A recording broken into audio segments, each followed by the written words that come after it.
आइए मेरे दोस्त, आप सभी का स्वागत है आपके अपने चैनल श्योर शॉर्ट मैथ में। आज हम लोग देखने वाले हैं 10th क्लास का एनसीईआरटी मैथ एक्सरसाइज 1.3 का क्वेश्चन नंबर 3 का पहला, दूसरा, तीसरा।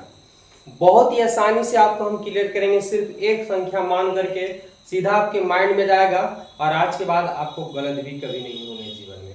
तो चलिए स्टार्ट करते हैं, आप वीडियो में सिर्फ बने रहिएगा, देखिए कैसे क्लियर होने वाले हैं।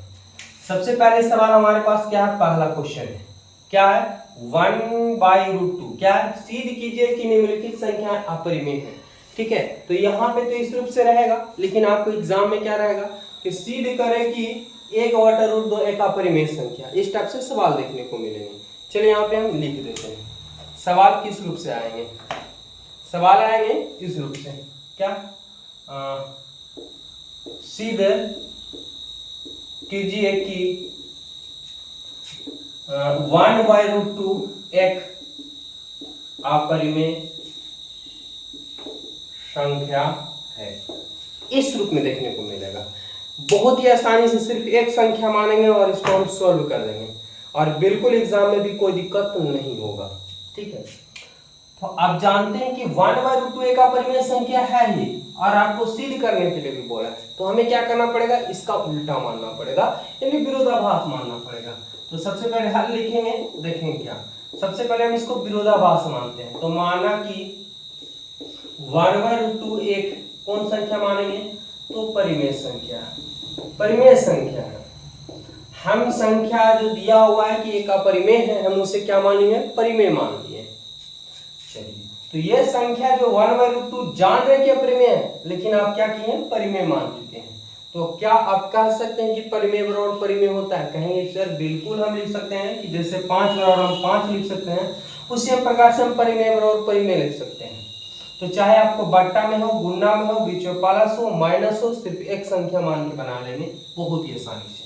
तो देखिए 1/√2 कौन संख्या, परिमेय संख्या।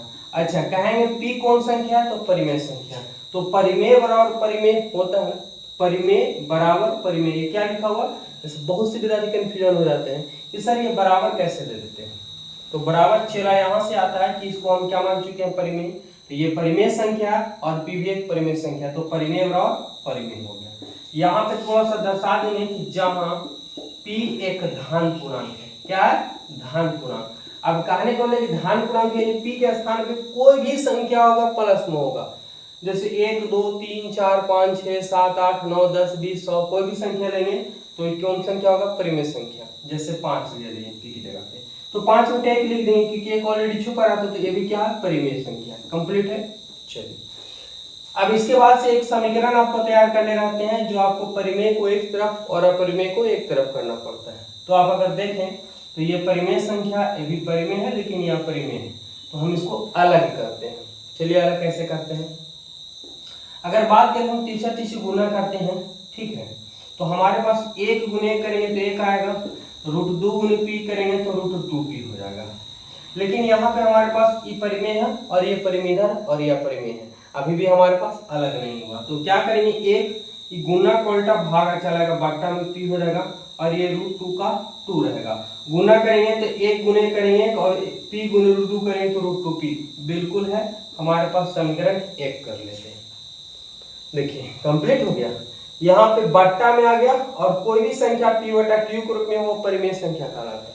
तो ये परिमेय है तो ये भी क्या, बराबर का मतलब ही होता है कि दोनों तरफ बराबर होना चाहिए। ठीक है, तो ये परिमेय तो ये भी परिमेय है, लेकिन ये क्या है, अपरिमेय है। अब यहाँ पे शर्त कुछ लिखेंगे और आपको दर्शा देंगे, आपका आंसर कंप्लीट हो गया।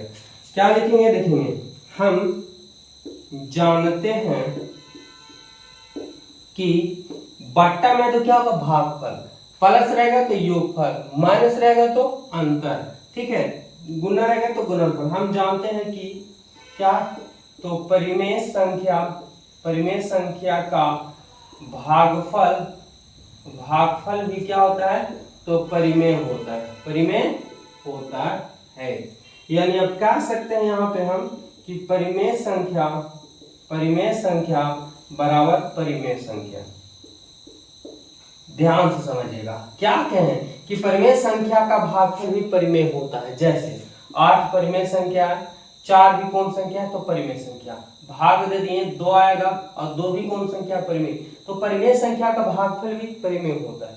जैसे 7/3 लेते हैं, नहीं कटेगा तो भी कौन संख्या p/q में तो परिमेय संख्या है। तो चाहे कोई संख्या जो बट्टा में हो या कट भी जाता हो, कटने के बाद भी क्या आता है तो परिमेय संख्या आता है। यानी हम जानते कि परिमेय संख्या का भागफल भी क्या होता है परिमेय होता है। हम क्या लिख दिए परिमेय संख्या बराबर परिमेय संख्या। लेकिन अब चलेंगे कहां से तो समीकरण 1 से। जब हम समीकरण 1 से चल रहे हैं तो हमें पता है कि ये कौन संख्या है तो परिमेय संख्या है। चलिए परिमेय संख्या है LHS, इसको हम क्या कर सकते हैं LHS, इसको RHS भी कर सकते हैं बराबर। ये परिमेय है तो ये भी क्या होना चाहिए था परिमेय, लेकिन ये क्या है अपरिमेय, तो यहाँ पे क्या रहेगा अपरिमेय संख्या, अपरिमेय संख्या। अभी हम आपको बता गए कि जब भी लिख सकते हैं तो 2 के बराबर 2 लिख सकते हैं। हम लिख सकते हैं कि परिमेय संख्या बराबर परिमेय संख्या लिख सकते हैं, लेकिन समीकरण 1 हमारा कह रहा है कि परिमेय संख्या बराबर अपरिमेय संख्या। क्या बराबर कभी होगा, क्या 2 बराबर कभी 10 होगा, नहीं होगा। तो परिमेय बराबर अपरिमेय नहीं होगा, इसलिए इसको क्या करेंगे नॉट इक्वल करेंगे। अब थोड़ा सा यहाँ पे लिख देते हैं, आप लोग ध्यान दीजिएगा, ठीक है, यहाँ पे जगह नहीं बच रहा है। तो परिमेय संख्या बराबर क्या हो गया अपरिमेय संख्या। अतः यह लिखा नहीं जा सकता, अतः यह लिखा नहीं जा सकता है। क्या लिखा जा सकता, बिल्कुल नहीं। 2 बराबर 10 कभी नहीं लिखा जा सकता है, तो परिमेय बराबर अपरिमेय कभी लिखा नहीं जा सकता, अतः यह लिखा नहीं जा सकता है।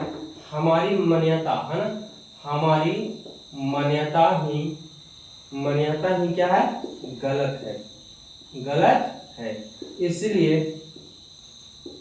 कौन संख्या है तो 1/√2, इसलिए 1/√2 एक कौन संख्या हो जाएगा तो अपरिमेय संख्या, अपरिमेय संख्या है।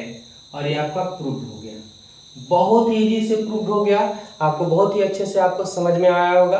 तो अगर समझ में आया तो वीडियो को लाइक कीजिए, चैनल को सब्सक्राइब कीजिए, चैप्टर बाय चैप्टर मिलता रहेगा। धन्यवाद। इस वीडियो में एक क्वेश्चन, अगले वीडियो में एक क्वेश्चन और अगले वीडियो में क्वेश्चन कभी क्लियर कर देंगे। धन्यवाद।